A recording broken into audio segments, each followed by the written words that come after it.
इस वीडियो में जो भी मैं आपको बता रहा हूँ वो हर एक पॉइंट बहुत ज़्यादा डीप है और हर पॉइंट के ऊपर एक सेपरेट वीडियो बनाई जा सकती है, पर ये वीडियो बहुत ज़्यादा लंबी ना हो इसलिए मैंने इन्हें शॉर्ट में बताया हुआ है। तो ध्यान से सुनिएगा क्योंकि ये बहुत इंपॉर्टेंट और बेसिक पॉइंट है। अगर आप ज़्यादा पैसा कमाना चाहते हैं तो ये आपको पता होना ही होना चाहिए। और एट द एंड मैंने आपको कुछ बोनस टिप्स दी है जो कि आपको और ज़्यादा मदद करेगी। तो चलिए शुरू करते हैं। पहले इन बात का ध्यान रखिएगा कि आपके पास हमेशा इमरजेंसी फंड या सेविंग होनी ही होनी चाहिए। तो इमरजेंसी फंड का क्या मतलब है कि एक ऐसा पैसा जो सेपरेट अकाउंट में पड़ा है जिसे आप खर्च नहीं करते हैं, टच नहीं करते हैं, वो सिर्फ ऐसे ही रखा हुआ है किसी बुरे वक्त के लिए। तो वो कम से कम आपकी 3 या 4 महीने की सैलरी हो सकती है। और इस बात को भी समझिए कि जो भी पैसा बनाने की बातें करते हैं कोई भी किसी भी वीडियो में या फिर किसी भी बुक के अंदर, उनमें 3 चीज़ें इंपॉर्टेंट होती है।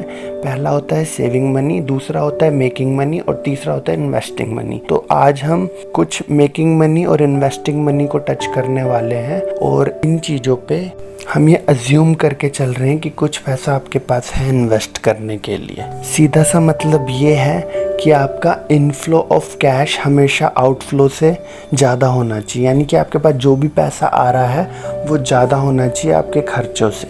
इस बात को एक बुक में भी एक्सप्लेन किया गया है जो कि रॉबर्ट कियोसाकी ने लिखी है, रिच डैड पुअर डैड। उसमें कहते हैं कि एसेट्स बनाओ, अपनी लायबिलिटी मत बनाओ।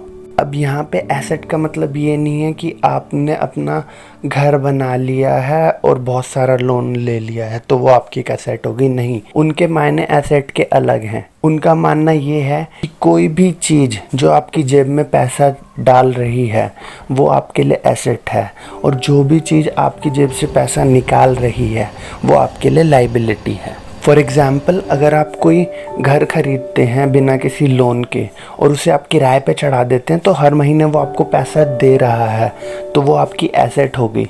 पर अगर यही घर आप लोन पे लेते हैं और उस घर से आपको कुछ भी अर्निंग नहीं हो रही है बल्कि आप हर महीने उसके लिए किस्तें दे रहे हैं, ब्याज दे रहे हैं, तो वो आपके लिए एक लायबिलिटी होगा। तो चलिए, काफ़ी सारे बेसिक की बात हो गई है। अब अपने फर्स्ट पॉइंट के साथ स्टार्ट करते हैं।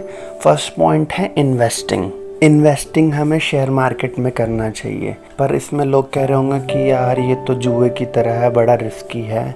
बिल्कुल आप सही कह रहे हैं, ये काफ़ी रिस्की है क्योंकि इसके लिए आपको रिसर्च करना, कैलकुलेशन करना और फोरकास्ट करना आना चाहिए। पर अगर आपको इन सब चीज़ों का टाइम नहीं है या नहीं आती हैं तो आप एक सिंपल सी स्ट्रैटेजी फॉलो कर सकते हैं जो कि बहुत सारे लोग फॉलो भी करते हैं। आप लॉन्ग टर्म के लिए इन्वेस्ट कीजिए। लॉन्ग टर्म के बारे में एक छोटी सी स्टोरी सुनाता हूँ आपको कि जब मैं first time mutual fund house गया था तो वहाँ पे एक बुजुर्ग बैठे हुए थे जो कि अपने पैसे निकलवाने के लिए आए थे, रिडीम करना चाहते थे। तो जब मेरी उनसे बात हुई तो मुझे पता चला कि आज से 20 साल पहले उन्होंने 10,000 रुपये लगाए थे। तो एक कंपनी में जब उन्होंने लगाया तो उन्होंने कुछ नहीं करा, लगा के उस पैसे को भूल गए और 20 सालों तक इत्तेफाक से वो कंपनी बंद नहीं हुई, वो चलती रही। तो उनके 10,000 की रकम 20 साल बाद बढ़ के 3 लाख रुपए हो चुकी थी। आप देख रहे हैं, ये उनके अमाउंट के डबल अमाउंट से भी बहुत ज़्यादा था। कुछ ऐसा ही मिलता जुलता इंसिडेंट ऑस्ट्रेलिया में भी हुआ था जहाँ पे एक ड्राइवर ने शेयर को ख़रीद के उसे होल्ड करके रखा था, यानी कि उसे बेचा नहीं था बस, और जब जितने भी उसने शेयर ख़रीदे थे वो होल्ड कर लेता था। तो क्या हुआ, अचानक एक दिन जब उसकी डेथ हुई तो उनके नॉमिनी को यानी उनकी वाइफ को इतना पैसा मिला कि उन्हें और उनके बच्चों को पूरी ज़िंदगी में काम करने की ज़रूरत ही नहीं थी। तो आप देख रहे हैं लॉन्ग टर्म इन्वेस्टिंग की पावर। तो इसके लिए अब मैं आपको बताना चाहूँगा लॉन्ग टर्म में आप किस चीज़ में इन्वेस्ट कर सकते हैं। मैं वही बताऊँगा जिसमें मैं खुद भरोसा करता हूँ। आप निफ्टी 50 के इंडेक्स फंड में इन्वेस्ट कर दीजिए और डायरेक्ट तरीके से और ग्रोथ में इन्वेस्ट कीजिए। इसका मतलब ये है, डायरेक्ट का मतलब है कि कोई भी एजेंट का कमीशन इसमें इन्वॉल्व नहीं होगा, और ग्रोथ का मतलब ये है कि जो भी आपको डिविडेंड्स वगैरह मिलेंगे वो जैसे ही मिलेंगे वैसे ही उसके अंदर इन्वेस्ट हो जाएंगे खुद ब खुद। और ये जो निफ्टी 50 इंडेक्स फंड का म्यूचुअल फंड है, जब आप म्यूचुअल फंड हाउस जाके डायरेक्ट लेंगे तो आपको बेनिफिट होगा। अगर ये आप 10-20 साल के लिए छोड़ देंगे तो ये आपको प्रॉफिट देगा ही देगा। क्योंकि आपको एग्जांपल देना चाहूँगा, आज से 5-7 साल पहले जो निफ्टी 50 इंडेक्स फंड का रेट था वो 5000 के आसपास था, जो कि कोरोना आने से पहले 12,000 तक पहुंच गया था। तो आप देख रहे थे 7,000 पॉइंट बढ़ चुका था वो। तो इसी तरीके से आपका पैसा भी बढ़ता है। जब कभी भी मार्केट डाउन होनी है आपको वो खरीदने हैं, और जब कभी मार्केट उठेगी तो ऑटोमेटिकली बढ़ेगा। और अगर आपके टारगेट अमाउंट तक अगर ये पहुंच जाता है तो आप इसे सेल करके अपना पैसा ले सकते हैं।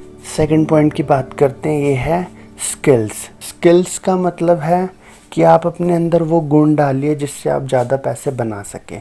क्यों? क्योंकि मार्केट में क्या होता है, ज़्यादातर बिजनेस 80% बिजनेस जो भी बंद होते हैं उनके पीछे वजह होती है पैसा। उनके पास पैसा कम पड़ जाता है, इसलिए वो चेंजेस पे अडेप्ट नहीं कर पाते, कंपटीशन में सरवाइव नहीं कर पाते हैं। तो अपने अंदर वो स्किल्स लाइए जिससे आपको कॉन्टिन्यूसली पैसा मिलता रहे, ताकि आप अपने बिजनेस पे ध्यान देते रहें, और बिजनेस में जब भी आपको पैसा कम पड़े तो आप अपनी उन स्किल्स की बदौलत पैसा फिर लाएं और बिजनेस में लगाते रहें, ताकि आपका बिजनेस भी ग्रो करता रहे और आपकी साइड इनकम भी होती रहे। कुछ स्किल्स मैं बता देता हूँ जो कि काफ़ी पैसा कमा रही हैं आजकल के टाइम पे, जैसे कि डिजिटल मार्केटिंग होगी, कंटेंट राइटिंग होगी, कॉपी राइटिंग होगी, पब्लिक स्पीकिंग होगी, और इवन यूट्यूब भी एक इनकम स्किल्स है। तो अब बारी है थर्ड पॉइंट की। थर्ड पॉइंट है रियल एस्टेट। तो मैं कहूँगा रियल एस्टेट में इन्वेस्ट कीजिए। तो आप कहेंगे तो सिंपल है यार, हर कोई बताता है, पर हाँ, रियल एस्टेट में कैसे करना है, ब्लाइंडली इन्वेस्ट मत कीजिए। आपको क्या करना है, अपने एरिया के आसपास ही देखिए कि आप कहाँ पे इन्वेस्ट कर सकते हैं। 10, 12, 15, 20 बार अपने आसपास की प्रॉपर्टी में जाइए, देखिए, जिससे क्या होगा, आपको अपने एरिया की हर जगह के बारे में जानकारी हो जाएगी कि कौन सी जगह अच्छी है, कौन सी बेकार है, कहाँ पे थोड़ा घपला हो सकता है, और एक्चुअल में अभी मार्केट का रेट क्या है, कोई आपसे गलत चार्ज तो नहीं कर रहा। तो आप एक डिसेंट रेट में, जब मार्केट घट रही हो तब कोई रियल एस्टेट की चीज़ खरीदिए, यानी कोई घर खरीदिए, और जैसे ही आप उसे लेते हैं उसे रेंट पे दे दीजिए, कमर्शियल यूज़ के लिए या किसी भी तरीके से, ताकि आपकी एक इनकम जनरेट होती रहे उससे। और साथ ही साथ उसे बेचने के काम में भी लगा दीजिए लोगों को, ताकि जब मार्केट बढ़े और आपको लगे कि आप जितना पैसा चाहते हैं उतना पैसा प्रॉपर्टी आपको दे रही है, तो उस प्रॉपर्टी को आप सेल कर दीजिए। फिर जो भी आपके पास ज़्यादा पैसा आएगा, फिर जब भी मार्केट डाउन होगी आप फिर उसे इन्वेस्ट कीजिए और फिर दोबारा सेम प्रोसेस फॉलो कीजिए। तो ये भी आपको बहुत मदद करेगा। तो आप देख रहे हैं इस तरीके से आपको 3-4 जगह से पैसा आ रहा है जो कि आपकी मनी को बढ़ाता ही जा रहा है। और चौथा और बोनस टिप है कि आप बिजनेस कीजिए।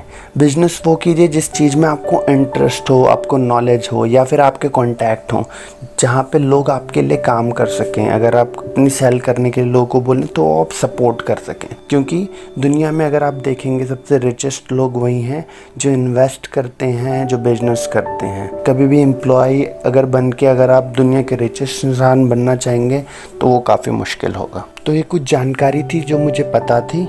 आई होप कि आपको यूज़फुल लगी होगी।